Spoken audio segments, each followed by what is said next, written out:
Hello folks, I am back. And yes, it has been a while. I know obviously with season 2 of Crap News coming out, there has been a bit of a delay. I have been made aware by my friends so many times, but hopefully this will be the consistent path from now on. So, obviously today I'm actually not doing a Crap News episode, I'm actually doing a Let's Talk. And this Let's Talk is talking about men's mental health. Obviously, I'm going to dive in a wee bit to the whole Johnny Depp Amber Heard trial. And hopefully you enjoy the video. If you do, like and subscribe. Please. Would help a bunch. But until then, into the video.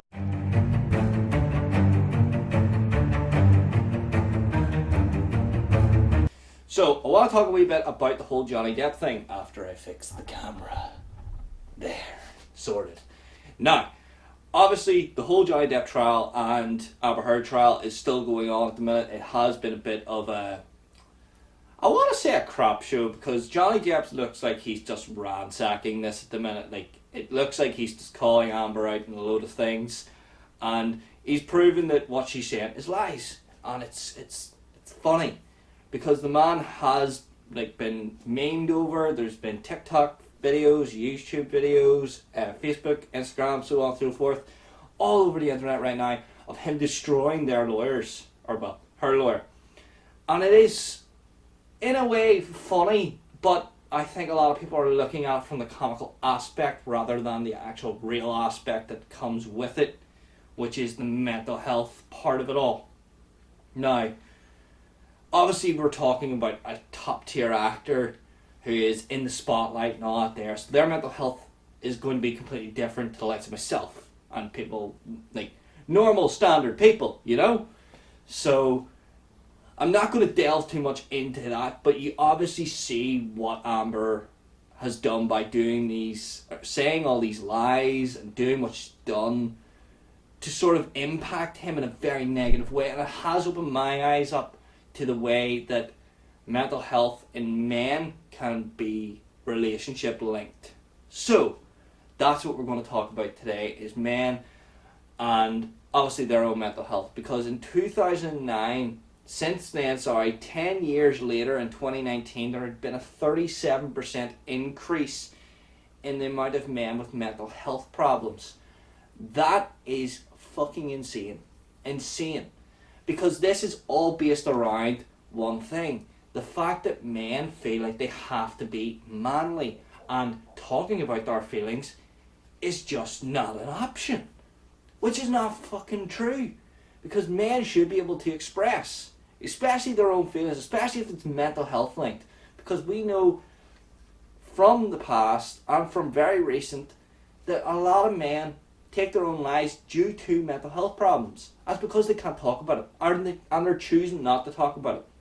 So the people who have friends who are overly happy, always seem like they're 100%, do you ask them, how are you? Are you okay? Anything you want to talk about?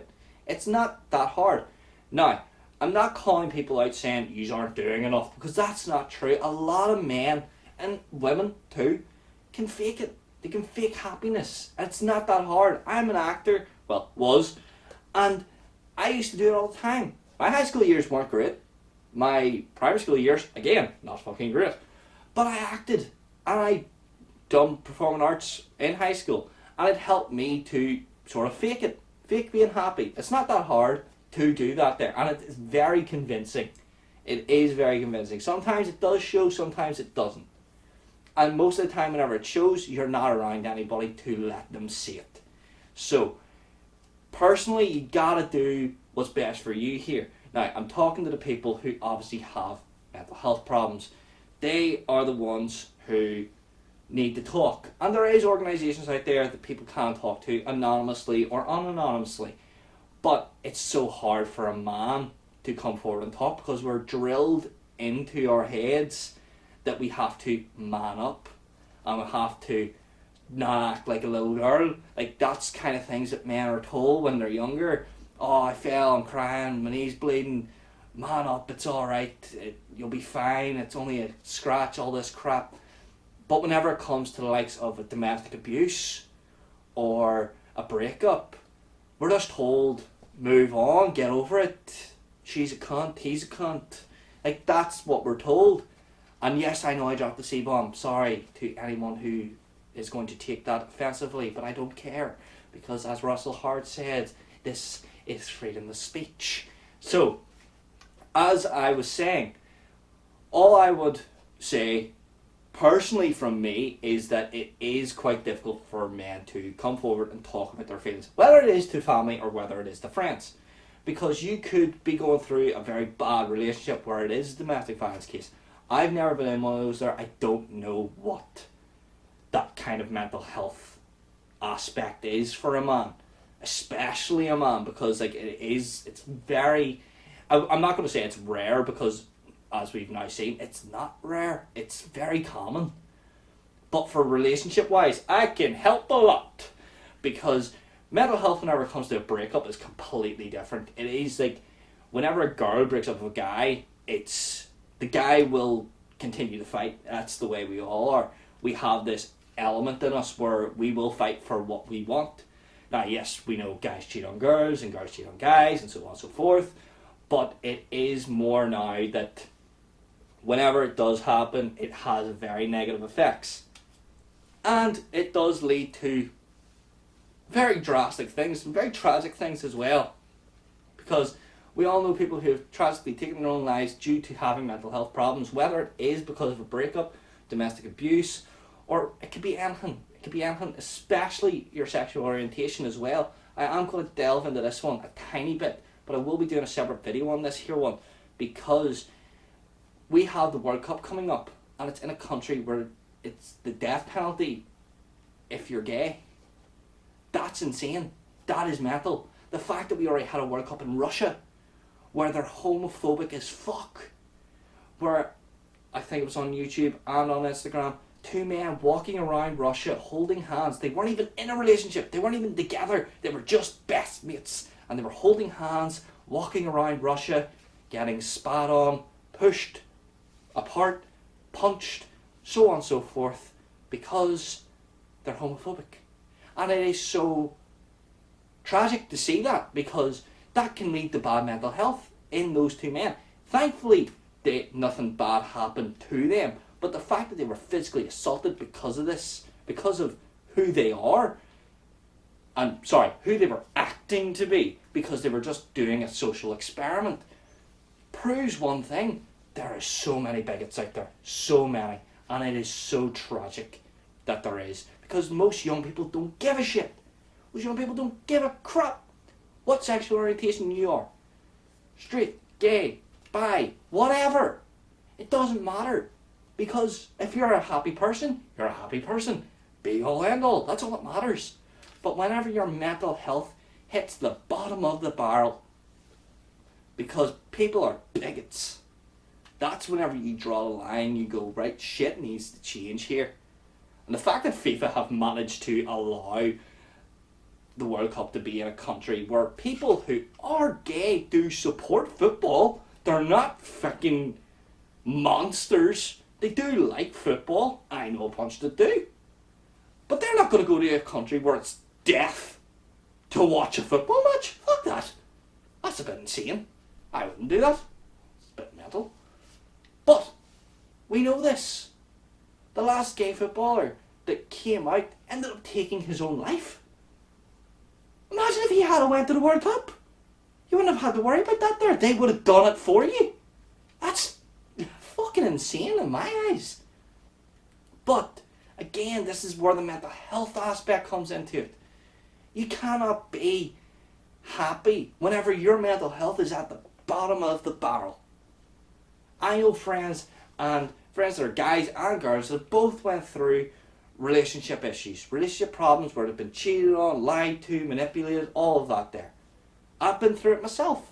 It's not uncommon. It is the most common thing to happen.